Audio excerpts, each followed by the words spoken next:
Hello students, आज जो है मैं आपसे 2016 का पूरा पेपर डिस्कस करने वाली हूँ। लास्ट वीडियो में मैंने 2016 का जो मैथ्स पोर्शन था उसके सारे क्वेश्चंस आपको सॉल्व करके बताए थे एंड सबसे सिंपल तरीके से आपको सारे क्वेश्चंस मैंने सॉल्व करवाए थे। बहुत ढेर सारी ट्रिक्स भी मैंने आपको बताई थी। इसमें भी जो है इस वीडियो में भी अकाउंट्स के जितने भी क्वेश्चंस हैं मैंने उसको सॉल्व किए हैं, बहुत ही सिंपल तरीके से सॉल्व किए हैं। तो ये वीडियो आप एंड तक देखो, इसका जरूर कुछ ना कुछ बेनिफिट आपको 2020 के एग्जामिनेशन में मिलेगा। So starting with question number 1, in which sector 100% FDI is not allowed in India. India में जो है किस सेक्टर में 100% एफडीआई अलाउड नहीं है, वो है insurance sector. Next, India's largest export are two. India जो है सबसे ज्यादा एक्सपोर्ट किस कंट्री को करती है, वो यूएसए को करती है। Next, UNCTAD UNCTAD was established in the year। तो यहाँ पर आप देख लो, अंकटाड जो है 1964 में स्टैब्लिश हुआ था। अंकटाड का मैंने फुल फॉर्म भी यहाँ पे मेंशन किया है, the United Nations conference on trade and development. ठीक है, आप ये फुल फॉर्म याद रखना, हो सकता है इस फुल फॉर्म से क्वेश्चन पूछ ले। एंड ये कब स्टैब्लिश हुआ था, 30 दिसंबर 1964। बहुत बार क्या होता है एग्जाम में पूरी डेट से रिलेटेड क्वेश्चंस पूछ लिए जाते हैं, तो आपको पूरी डेट याद होना जरूरी है, 30 दिसंबर 1964। Question number 4, which country is not the member of BRICS. तो यहाँ पर आंसर होगा क्यूबा। अब देख लीजिए यहाँ पे मेंबर्स कौन कौन से हैं ब्रिक्स के, Brazil, Russia, India, China and south Africa. Next, when was digital India launched in India. कब हुआ था, ये जो है जुलाई 1 2015 को हुआ था। किसने किया था, श्री नरेंद्र मोदी जी ने किया था। ठीक है, digital India is a campaign launched by the government of India on July 1 2015 under the visionary leadership of honourable prime minister Shri Narendra Modi. Next, when was make in India launched in India. Answer is September 25, 2014. Next, which sector is contributing maximum in GDP of India? GDP में सबसे ज्यादा contribution service sector का है. Next, what is the full form of SEZ? Special Economic Zone, which will be simplified by the proposed GST. GST से कौन सा tax आपका simplify हो गया है, वो है indirect tax. India's first all women bank, भारतीय महिला बैंक, ये कब ओपन हुआ था, 2013 में. Who coined the term green revolution in India? तो यहाँ पर जो है आपको कुछ टर्म्स ध्यान रखने होंगे. इंडिया में जो है डॉक्टर MS स्वामीनाथन जी ने कॉइन किया था. ग्रीन रेवोल्यूशन के फादर किसको जाना जाता है, नॉर्मन बोरलैग को. एंड सबसे पहली बार ये जो ग्रीन रेवोल्यूशन का टर्म था ये कॉइन किया था विलियम गॉड ने. ठीक है, बट इन्होंने यूएस में किया था, इंडिया में नहीं किया था. इंडिया में डॉक्टर MS स्वामीनाथन जी ने किया था. Next, 29th state of India which came into existence in June 2014. तो ये सबको पता ही है, Telangana. Next, the Swachh Bharat Abhiyan was launch by prime minister on which date. तो स्वच्छ भारत अभियान कब आया, 2 अक्टूबर को, गांधी जी के बर्थडे के दिन. Who is the chairperson of NITI Aayog, prime minister होते हैं, तो अभी कौन होंगे, हमारे PM नरेंद्र मोदी जी हैं. तो एग्जाम में अगर पूछ ले तो कंफ्यूज मत होना, चेयरपर्सन कौन है, नरेंद्र मोदी जी हैं. Who presented the union budget 16-17 on 29th Feb 2016. तो 16-17 में यूनियन बजट किसने प्रेजेंट किया था, वो किया था अरुण जेटली ने. और इस साल 2020 में निर्मला सीतारमन जी ने किया था. Next, the term CIF is used in. CIF किस में यूज किया जाता है, किस कंटेक्स्ट में, वो है एक्सटर्नल ट्रेड. CIF का फुल फॉर्म आप देख लो, cost, insurance and freight. Next, which is not a principal export document. इसमें से प्रिंसिपल एक्सपोर्ट डॉक्यूमेंट कौन सा नहीं है. ठीक है, वो है मेट्री सीट. मेट्री सीट क्या होता है, यहाँ पर जो है कैप्टन बोलता है मिल गया मिल गया मिल गया, गुड्स मिल गया. ठीक है, गुड्स मिल जाता है जब कैप्टन को, तो कैप्टन जो है एक मेट रिसीट इशू करता है. ठीक है, वो एक्सपोर्ट डॉक्यूमेंट नहीं है. वो मेट रिसीट जब आप लेकर के जाते हो शिपिंग कंपनी के पास, तब आपको बिल ऑफ लेडिंग मिलता है. तो मेट रिसीट जो है आपका प्रिंसिपल एक्सपोर्ट डॉक्यूमेंट नहीं है, वो शिपिंग कंपनी के पास जमा हो जाता है. Next, open membership is a merit of. Open membership किस में है, आपकी कोऑपरेटिव ऑर्गेनाइजेशन में है. Lack of incentive is a limitation of, incentive किस में नहीं मिलता, वो कंपनी में नहीं मिलता। The major advantage of franchisee, franchisee का मेजर एडवांटेज, यहाँ पे तीनों पॉइंट्स ही एडवांटेज हैं फ्रेंचाइजी के। ट्रेनिंग एंड मैनेजरियल असिस्टेंस भी मिलेगा, नेशनल रिकॉग्निशन भी मिल जाएगी एंड पर्सनल ओनरशिप भी होगी। Next, LLP were introduced by which act of parliament, तो यहाँ पर जो है आपको ध्यान रखना होगा एलएलपी सबसे फर्स्ट टाइम 2000 में आया था, ठीक है। एंड रिसेंट में जो एलएलपी हम पढ़ते हैं, एलएलपी एक्ट 2008 पढ़ते हैं, ठीक है। हाँ, इंडिया में जो है 2008 में आया था एंड फर्स्ट टाइम जो है 2000 में ये लॉन्च किया गया था। मींस एलएलपी एक्ट जो है 2000 में आया था सबसे पहली बार एंड इंडिया में जो है ये आपका स्टार्ट हुआ था 2008 में।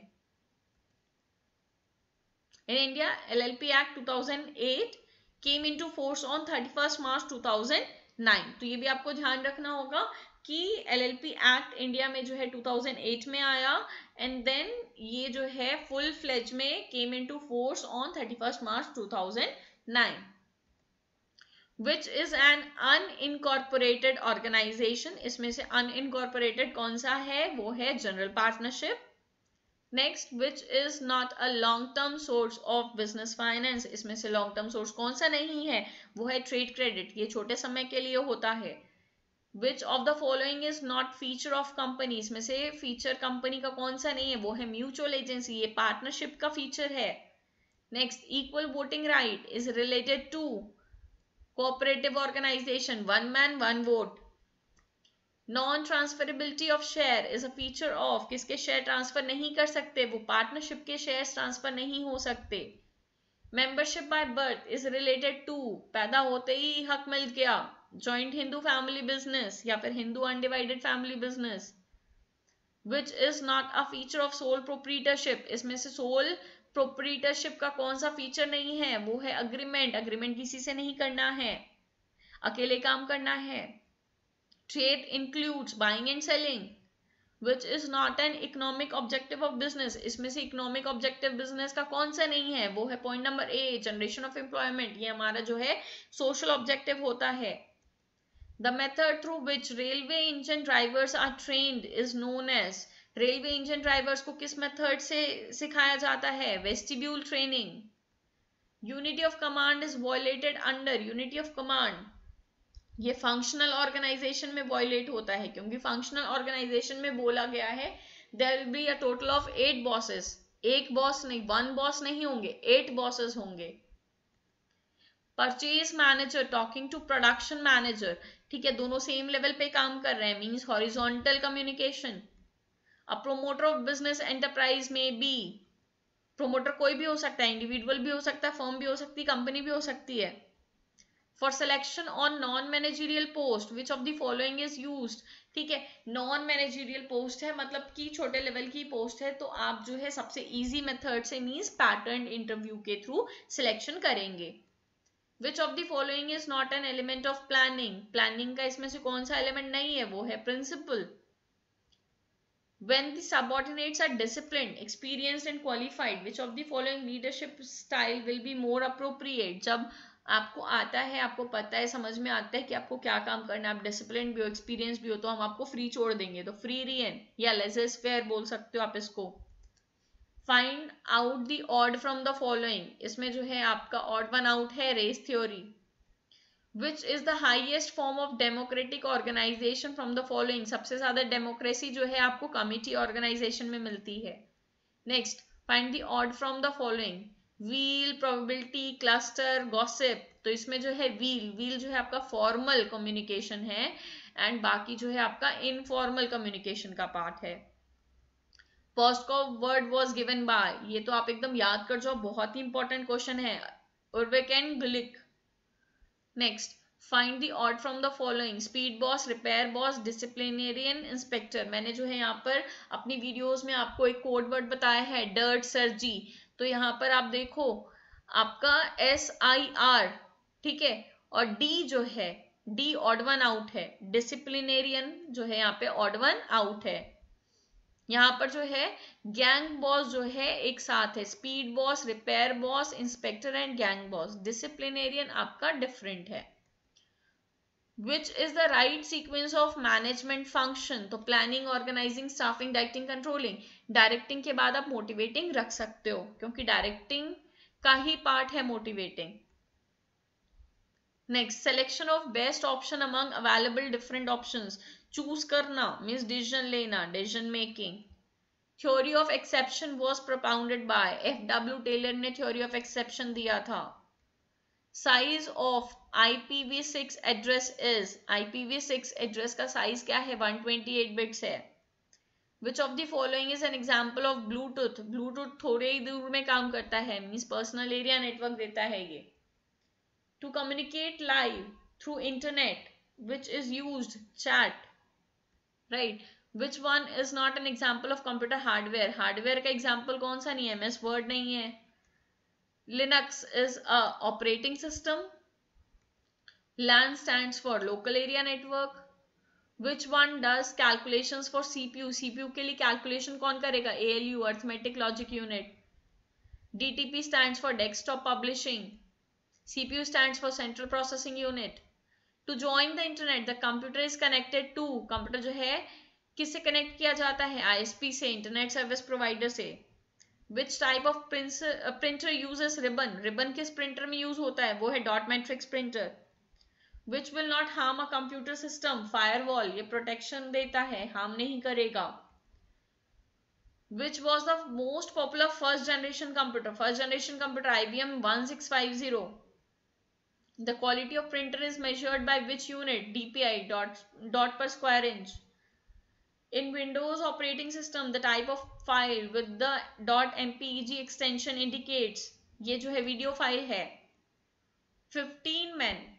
अब जो है ये मैथ्स के क्वेश्चंस है, मैथ्स के क्वेश्चंस सारे मैंने ऑलरेडी अलग वीडियो में कवर कर लिए हैं, तो आप जो है इस वीडियो में सिर्फ आंसर्स देख लो एंड पूरे सॉल्यूशन के लिए आप जो है वो वीडियो प्रेफर कर सकते हैं। Question number 61, 21 days, 62, 1080, 63, 1/3 to the power 6, 64, 154 centimetre square, 65 का आंसर जो है इसमें रॉन्ग मार्क हो गया है, आंसर होगा 30 सेंटीमीटर स्क्वायर। तो ये आप ध्यान रखना, 65 का आंसर है 30, ये ऑप्शन जो है आपका करेक्ट है 65 के लिए।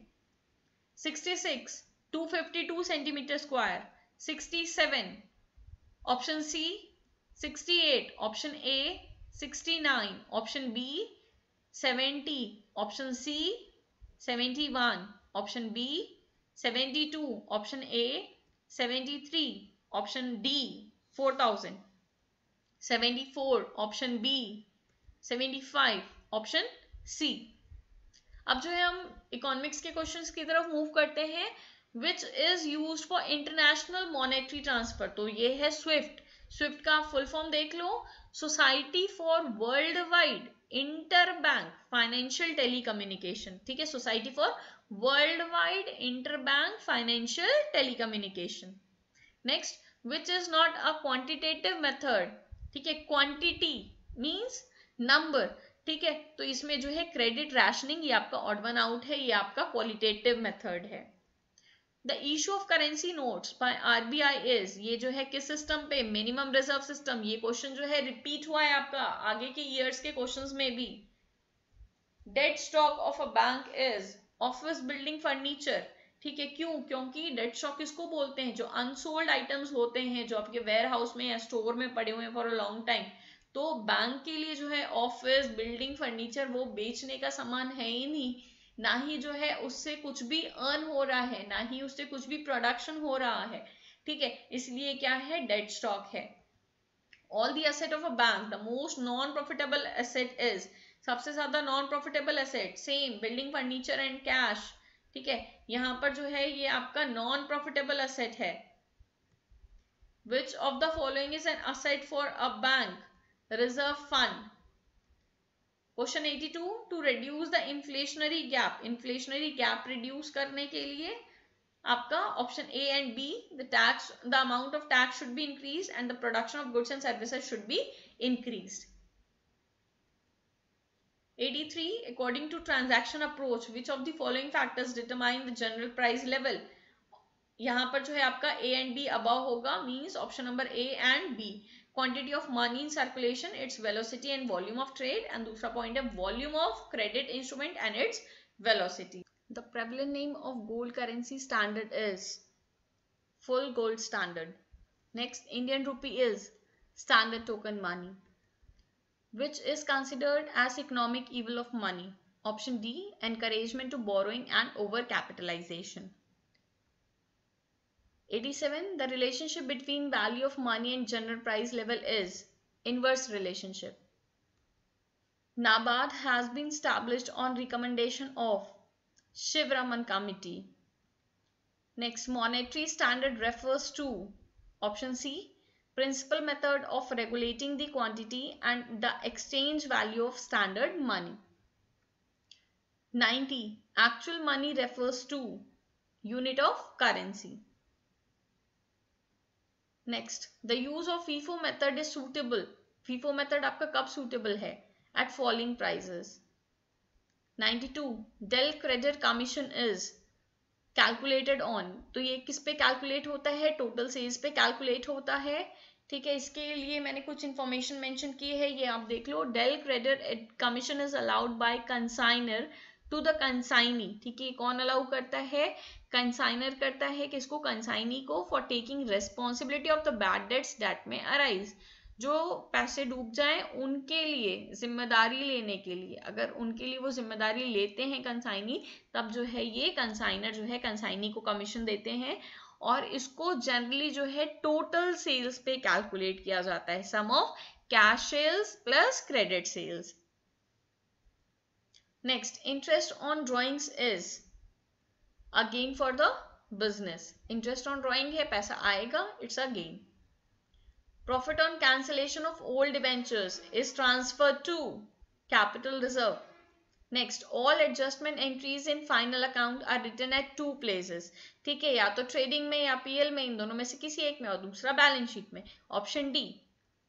96, S Company Limited forfeited 20 shares of ₹10 each on which ₹5 per share was paid up. ठीक है, 20 रुपए के शेयर, सॉरी 20 शेयर्स, 10 रुपए ईच के शेयर्स, 5 पेड अप है. इसका मतलब 5 रुपए मिला, 5 रुपए नहीं मिला.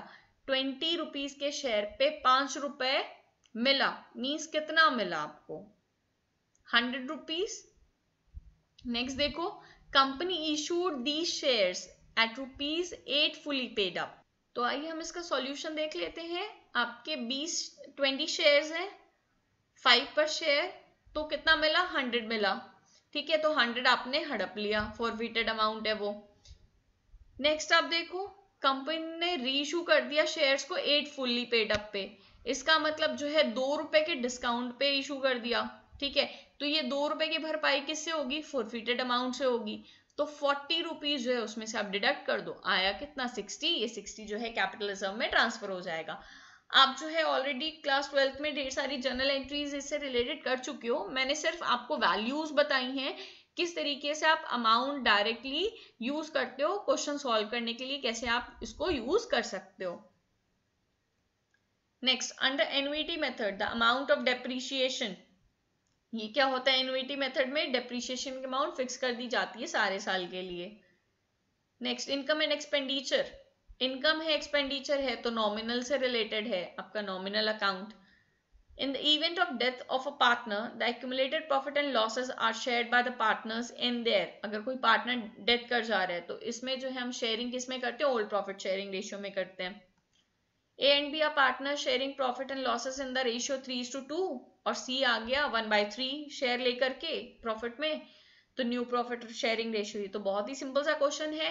ठीक है, 1 - 1/3 कर लो, अब 2/3 आ गया. जो ओल्ड पार्टनर्स हैं उनके शेयर में जो है 2/3 का मल्टीप्लीकेशन कर दो. 3/5 × 2/3 = 6/15 एंड 2/5 × 2/3 4/15. 1/3 जो सी का शेयर है इसको कन्वर्ट कर दो आप 15 के टर्म्स में, मीन्स 5/15. आपका आंसर क्या हो जाएगा? 6:4:5. Next, goods of the value of ₹500 withdrawn by owner of the business for person used should be credited to. ठीक है, गुड्स विदड्रॉ कर रहे हैं मतलब कि 2 परचेजेस जाएगा. ठीक है। और यहाँ पे क्रेडिट पूछ रहा है, क्रेडिट मतलब 2 परचेजेस, तो यहाँ पे आंसर क्या होगा, 2 purchase account, means purchase account आपका आंसर होगा। Next, outstanding expenses appearing in trial balance will be shown on. Outstanding expense अगर ट्रायल बैलेंस में है तब कहाँ पे दिखाएंगे, सिर्फ हम liability side of balance sheet में हम दिखा देंगे। अगर यही प्रीपेड एक्सपेंस बोलता है तो असेट साइड दिखाते। Which one of the following is correct? Option number C, gross profit plus direct expenses plus purchase plus opening stock minus closing stock equals sales. आप जो है ट्रेडिंग अकाउंट का format भी बना करके इस क्वेश्चन को सॉल्व कर सकते हो इजीली।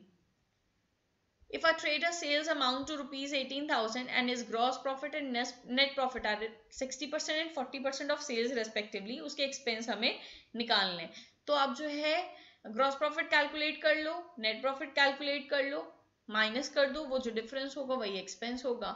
तो यहाँ पर सीधे सीधे देखो कि जो ग्रॉस प्रॉफिट और नेट प्रॉफिट का डिफरेंस है वो कितना है, 20% है। मैंने 18,000 पे सीधे सीधे 20% कैलकुलेट कर दिया, हमारा आंसर आ गया। वही चीज आप करते 18,000 पे क्या करते, आप 60% कैलकुलेट करते, फिर वही 18,000 पे 40% ऑफ सेल्स बोल रहा है ना, नेट प्रॉफिट आपका क्या बोल रहा है, 40% ऑफ सेल्स, इसलिए जो हमने डायरेक्टली इसको सॉल्व किया है। तो 40% जो है आप फिर 18,000 का निकालते।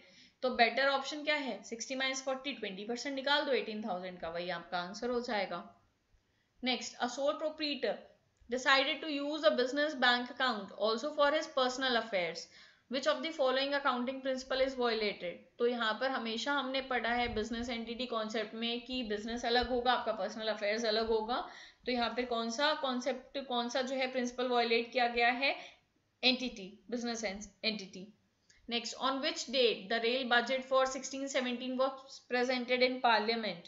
तो 16-17 का बजट जो है आपका पास हुआ था 25 Feb 2016 में, बट करेंट ईयर का जो 2020 का है वो 1 Feb 2020 में पास हुआ, 1 Feb 2020 इन द ईयर 2020, ध्यान रखना आप ये। According to Keynesian theory of employment, employment depends on, employment किस पे डिपेंड कर रही है, इफेक्टिव डिमांड पे डिपेंड कर रही है। According to Marshall, the law of diminishing returns apply on, किस पे अप्लाई करती है, एग्रीकल्चर पे। Next, under monopolistic competition a seller gains abnormal profit, abnormal profit कब अर्न होगा, जब एवरेज रेवेन्यू एवरेज कॉस्ट से ज्यादा होगी। Ordinal measure of utility is required in, ordinal measure किसमें, IC curve analysis, means IC analysis, indifference curve analysis में। Next, the concept of selling cost was propounded by, selling cost का जो है concept कौन लेके आया था, Edward Chamberlin. The demand curve of a firm under perfectly competitive market will be horizontal, perfectly competitive market में demand curve horizontal होती है। AR is equal to MR is equal to P। Which of the following curve is not U shaped, तो fixed cost का curve जो है U shaped नहीं होता। अगर टोटल फिक्स कॉस्ट बोलेगा तो वो आपका जो है स्ट्रेट लाइन होता है, और एवरेज फिक्स कॉस्ट जो है वो डिक्लाइन करेगा आपका, लेकिन कभी भी एक्स एक्सेस को वो टच नहीं करेगा। With increase in output which cost increase continuously, वो है variable cost. Average product is maximum when marginal product is equal to average product. For an inferior good income elasticity of demand is होती है, ध्यान रखना है, यहाँ पे income elasticity की बात कर रहा है, प्राइस इलास्टिसिटी की बात नहीं कर रहा है। अगर प्राइस इलास्टिसिटी बोलता तब आप पॉजिटिव लगाते, होगा आपको ऐसे क्वेश्चंस में हो सकता है कंफ्यूजन हो, लेकिन आप ध्यान से समझो, यहाँ पे इनकम इलास्टिसिटी की बात कर रहा है, इसलिए इंफीरियर गुड्स के केस में क्या होगा, नेगेटिव होगा। A consumer is in equilibrium when his budget line is tangent to the indifference curve. Demand curve for a given good will be, demand curve given goods के लिए क्या होगा, sloping upward to the right. Next, the second glass of water generally gives less utility to a thirsty person, this happens because of law of diminishing marginal utility. Marginal utility is equal to addition to total utility, जो भी जो है हम total utility में एक extra add होगा, जो भी यूटिलिटी टोटल यूटिलिटी में एक्स्ट्रा ऐड होती जाएगी उसको हम क्या बोलते हैं, मार्जिनल यूटिलिटी। जो भी डिफरेंस होता है TUN minus TUN minus 1 MU का फॉर्मूला होता है, next cash sales are 7,20,000, credit sales 80,000, cost of good sold 6 lakh. Profit ratio निकालना है यहाँ पर, तो आप ध्यान दो प्रॉफिट क्या हो, GP upon net sales into 100। Gross profit ratio का फॉर्मूला क्या है, gross profit upon net sales into 100। तो ग्रॉस प्रॉफिट यहाँ पर आपका कितना हो जाएगा 2 lakh, net sales 8 lakh divide into 100 है ना। इसको जब आप सॉल्व करोगे कितना आएगा 25%। Next in balance sheet assets are shown in order of, balance sheet में जो है किस ऑर्डर में असेट को दिखाया जाता है, market value. Next discount on issue of shares and debenture is, ये क्या है आपका फिक्टिशियस असेट है। Accrued income are shown under other current assets. Cost of good sold 10 lakh, opening stock दिया है 80,000, क्लोजिंग स्टॉक दिया है 1,20,000। कैलकुलेट इन्वेंट्री टर्नओवर रेशियो, तो आप यहाँ फॉर्मूला देख लो, inventory turnover ratio is equal to COGS upon average inventory. तो कॉस्ट ऑफ गुड सोल्ड आपकी 10 लाख दी हुई है, एवरेज इन्वेंट्री जो है आपकी कितनी हो जाएगी 2 lakh by 2, 1,20,000 plus 80,000, 2 lakh divide by 2 equal to 1 lakh. आप जो है इसमें पुट कर दो वैल्यू, 10 टाइम्स जो है आपका आंसर हो जाएगा। Next amount set aside to meet the losses due to bad debts, इसको हम क्या बोलते हैं, प्रोविजन बोलते हैं। The ratio which provide information regarding the long run operation of the business is solvency, long run की बात कर रहा है solvency। Next 128 while preparing cash flow statement, cash and cash equivalents consist of assets which can be converted into cash within 3 months, यहाँ पे 90 days की generally बात होती है, 3 months जो है आपका आंसर होगा। 129 net working capital is, net working capital क्या होता है, CA minus CL, option C. And अगर ग्रॉस वर्किंग कैपिटल पूछ ले तो current assets. 130 question number, a financial statement that shows both rupee and percentage in report is referred to as, तो किसमें जो है रुपी और परसेंटेज दोनों में शो होता है, कॉमन साइज स्टेटमेंट। ये भी क्वेश्चन जो है रिपीट करता है बहुत बार एग्जाम में। Next expenses related to main operation of the business are operating expenses, main operations operating expenses। next sale of fixed asset to be shown under the head, अगर fixed asset बेच रहे हैं तो वो कौन सी एक्टिविटी आपकी investing activity है। claim not yet acknowledged as debt against company, वो claim जो acknowledge नहीं किया गया है ऐसा debt against company, contingent liability। Calculate operating profit ratio when net sales इतना, ग्रॉस प्रॉफिट 20% और ऑपरेटिंग एक्सपेंसेस इतना। तो यहाँ पर आप फॉर्मूला देख लो, ऑपरेटिंग प्रॉफिट का फॉर्मूला होता है आपका gross profit minus operating expenses plus operating income. ठीक है, ग्रॉस प्रॉफिट में आप इनकम जोड़ दो ऑपरेटिंग इनकम और एक्सपेंसेस घटा दो, तो ये आपका ऑपरेटिंग प्रॉफिट आएगा।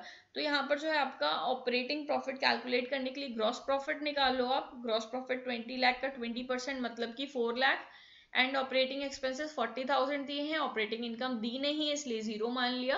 तो यहाँ से आपका ऑपरेटिंग प्रॉफिट कितना आ जाएगा 3,60,000। तो अब जो है आप ऑपरेटिंग प्रॉफिट रेशियो निकाल लो, OPR is equal to OP upon net sales into 100, operating profit upon net sales into 100। Operating profit आपका 3,60,000 है, नेट सेल्स आपका कितना है 20 लाख है। ठीक है, इसको सॉल्व कर लो, आपका जो है आंसर 18% आ जाएगा। Next financial statement analysis does not include, financial statement analysis में क्या इंक्लूड नहीं है, वो है income statement. Next in which market old shares are purchased and sold, पुराने शेयर्स खरीदे और बेचे जाते हैं, किसमें, सेकेंडरी मार्केट में। Which one of the following is not method of floating new issues in the primary market, तो आप जो है सारे ऑप्शंस पढ़ लो। मेकिंग द कॉन्ट्रैक्ट जो है ये आपका ऑड वन आउट है। Next, which is not a party of depository system, broker। Next, the most important function of stock exchange is to, option number B, help in the capital formation in country। 140 listing of securities on stock exchange does not help the company in, ठीक है, अगर हम list कर रहे हैं securities को stock exchange पे तो वो जो है कंपनी को किस चीज में हेल्प नहीं करती इसमें, तो आंसर है option B, curtailing underwriting cost. Underwriting cost तो बढ़ जाएगी ना। Next, which is not a function of new issue market, new issue market का फंक्शन कौन सा नहीं है, वो है administration of securities. Next, which is not a part of capital market, capital market का पार्ट कौन सा नहीं है, कॉमर्शियल पेपर मार्केट, ये आपका मनी मार्केट का पार्ट है। विच one of the following is not the objective of SEBI, इसमें से ऑब्जेक्टिव सेबी का कौन सा नहीं है? प्रोटेक्शन टू द इंडस्ट्रियलिस्ट, वो इंडस्ट्रियलिस्ट को प्रोटेक्शन नहीं देता, वो सिर्फ शेयर्स को देखता है, इन्वेस्टर्स जो होते हैं उनको प्रोटेक्ट करता है। When shares are issued at premium, premium amount may be utilized for, premium amount किस लिए utilize होगा? issue of bonus shares, ये भी क्वेश्चन एग्जाम में बहुत बार रिपीट करता है। नेक्स्ट, कमर्शियल बैंक्स और development banks issue this document, तो कमर्शियल बैंक और डेवलपमेंट बैंक किसको इशू करती हैं? सर्टिफिकेट ऑफ डिपॉजिट इशू करती हैं। The financial instrument with shortest maturity period is called money, ये भी क्वेश्चन इंपॉर्टेंट है, रिपीट करता है।